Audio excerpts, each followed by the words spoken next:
Hello everyone and welcome to Sinful Gaming. I hope you're all doing well, I hope you're all staying safe, and most of all, I hope you're all fighting that war against the grey. Today's video we're going to talk getting started with Warhammer Age of Sigmar, and today we're going to take a look at the Lumineth Realm Lords, and in particular the Syar sub-faction of the army.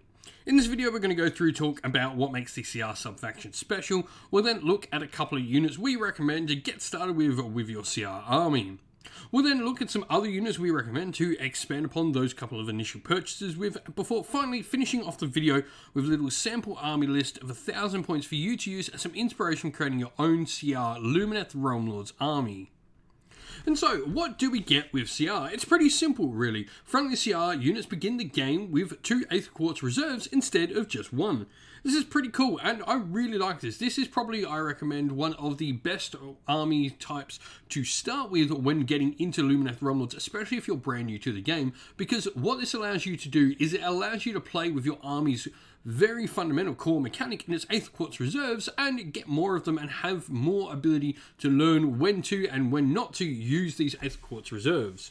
And so I think it really does play into a great learning army here for the army. Maybe not one you'll always stick with, but definitely something you can really learn how to utilize that nice core mechanic of the army and then move on to something when you're a bit more experienced at how to spend the resource.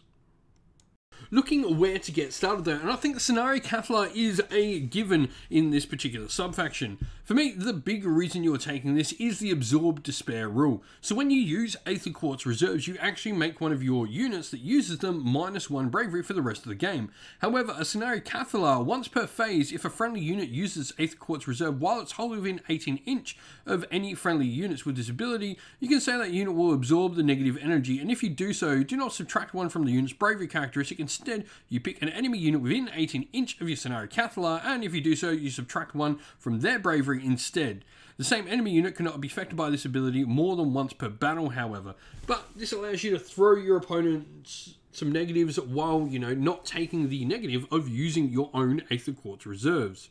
On top of this, they have the Deep Thinkers rule, which all of the scenario generally have, where they can choose to, on one of their casting rolls once per battle, they can choose it to be a 9 that cannot be modified in any way, but it can be unbound, so they can just auto-cast something on a 9, which is really cool. They've got their own War Scroll spell as well as a 1 cast and 1 unbind wizard called Darkness of the Soul. Darkness of the Soul is a spell and a casting value of 7, range of 18 inch. If it's successfully cast, you pick an enemy unit within range of visible, and until your next hero phase, your opponent has to roll 2d6 each time that unit makes a normal move, runs, retreats, makes a charge move, shoots, or fights, and make the roll before the action is carried out, and if the roll is greater than the unit's bravery, they cannot perform this action. You can see already how that goes really nicely with the fact you can negate and do some damage to your opponent's bravery with the Absorb Despair rule as well. Now, alongside this, Venary Orlin Wardens are the place to go. They're the basic core infantry for the Lumineth Realm Lords. 4+ save, 1 wound, 2 attacks each, 3s to hit and 4s to wound, with a 3-inch range, which is really nice, no rend and damage 1. They are a wizard if they've got 5 or more models in the unit, and they do have sun metal weapons, which allow them to do mortal wounds on 6s to hit. The Wall of Blades rule is nice. When the unit is charged, they get +1 to wound, and they also get a point of rend. And they've got the Power of Haiish, which can improve their sun metal weapons. It's a spell they can cast on themselves to make those mortal wounds from sun metal come on a 5-up instead of a 6-up. On top of this, all Venary units have the Shining Company rule, where if each model in the unit is touching the bases of 2 or more friendly models from the same unit, they'll be -1 to hit. Now looking at where to go next, I really like the Venary Orlin Sentinels. This is the baseline shooting unit for the army, and they've got a lot of similar rules that we have on the Venary Orlin Wardens. The Venary Orlin Sentinels are going to have the Aether Quartz weapon, the sun metal weapons. They're going to have Shining Company, and they're going to have the Power of Haiish spell on their War Scroll as well. But they've also got the Many-String weapon, where they can use a couple of different shots with their bow.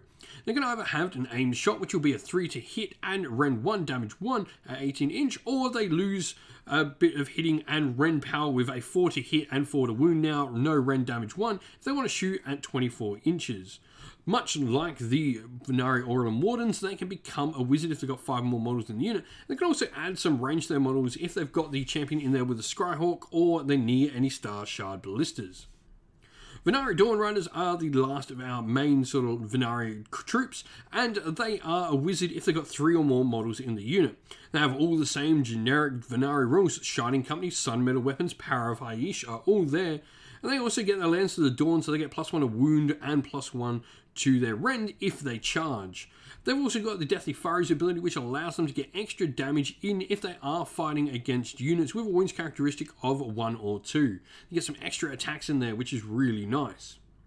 Now, the Venary Blade Lords are a more elite style Venary unit, and they aren't a wizard unit like many of our other Venary units we've already talked about. But the big reason I like them in here is their Guardians rule. They are going to be able to protect the scenario units we're going to take with the army, enabling us to keep those more squishy heroes alive a little bit longer. They also have a cool rule, much like the Sentinels, where they can pick one of 2 ways to fight. They can either choose to just straight up use Perfect Strike and roll a dice on a 2+, they do mortal wounds, or they can get a lot of attacks if they're fighting units that have a larger model count. Lastly, we have the endless spells for the army, and the Lumineth have some really cool endless spells, from the Rune of Petrification, which will allow you to do some mortal wounds and a little bit of board control as well with its movement and charge penalties. The Hessian Twin Stones will allow you to bonus your wizard's magical potential.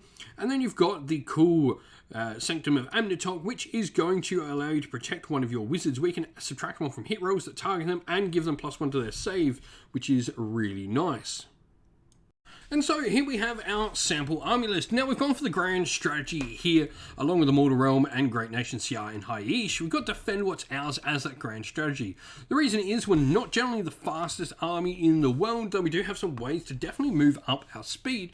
But I think Defend What's Ours, keeping our opponent out of our territory, is a really solid one to go with to start with. Now we've got a Triumph for Inspired with 30 points under, so we do have some wiggle room to play around with. For our leaders, I've got 2 Scenarii Cathalars, and that might seem a little bit odd.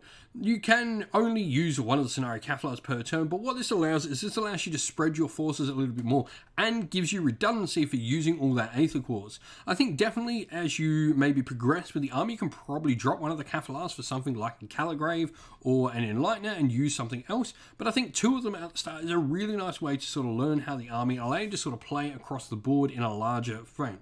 Now, one of these Cathalars is going to be our General and take the command trait Master of Magic along with the artifact, the Arcane Tome. This is going to allow us with the command trait to re-roll 1 casting, dispelling, or unbinding roll per turn, and the Arcane Tome will allow us to cast an extra spell.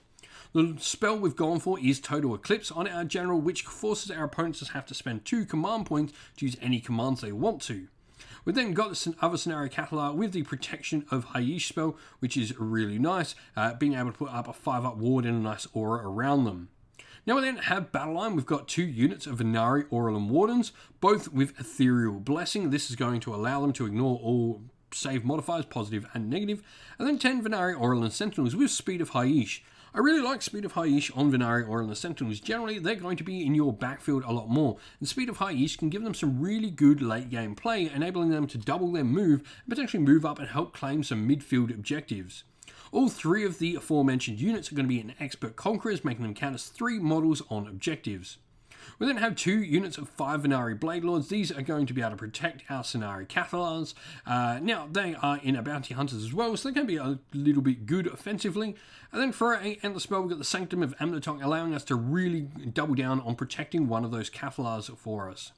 Like I said, 970 points out of 1,000. We've definitely got some room to wiggle around with. And once you're, sort of working out how to play those army, keeping all your zones in, definitely you could drop the second Cathalar in there for a second wizard of a different variety. And 60 wounds, 7 drops, no reinforced units and no allies. If you've got some ideas for your own CR army, using the Cathalar to sort of knock back some of the redundancy of having to take so many minus penalties on your army, let us know what your thoughts are and how you're going to play your CR army down in the comments below. Well, that's the end of the video. Thank you all for watching. We hope you enjoyed. If you did, please don't forget to leave a like and subscribe to the channel. And also drop us a comment down below letting us know what you enjoyed about the video. If you'd like to go and chat more with me and other members of our community here at Sinful Gaming, you can do so on our Discord server, which is linked down in the video's description. If you'd like to help support the channel more, you can do so either by Patreon or YouTube members, or going to our Teespring store, all of which are linked down in the video's description as well. As a special thank you to our patrons and YouTube members, we'd like to give you all a shout out. So, a special Patreon shout out to Christian Weir, Soren, Kenny Lyle, Our Shot First, Andrew Bowen, Nathan Fee, The Rising Ape, Cure Dynamic, Anthony B, JJ Austrian, Average Wargamer, Domir, Mark Harvey, James Cater, Derek Bloobs, Benjamin Suarez, and Red Martin. And a thank you to our YouTube members as well: Green Roots Gaming, Kenton Young, Ronya, Lock Lorick, The Johnny 84, David Ellsworth, Wolfric Nick, Broken Chef, Ariana Edwards, Revenar, Pink, Nico Fire, Robin Mankiller, Monty's Tabletop Terrain, John Castle, and Davis Wire. Special thanks also to Lady Witchfox Art, who does all the amazing artwork you see on the channel, like you can see pictured here on this slide. Thank you once again for watching, everyone. Stay safe, stay well, and most of all, keep fighting that war against the Grey. Ciao for now.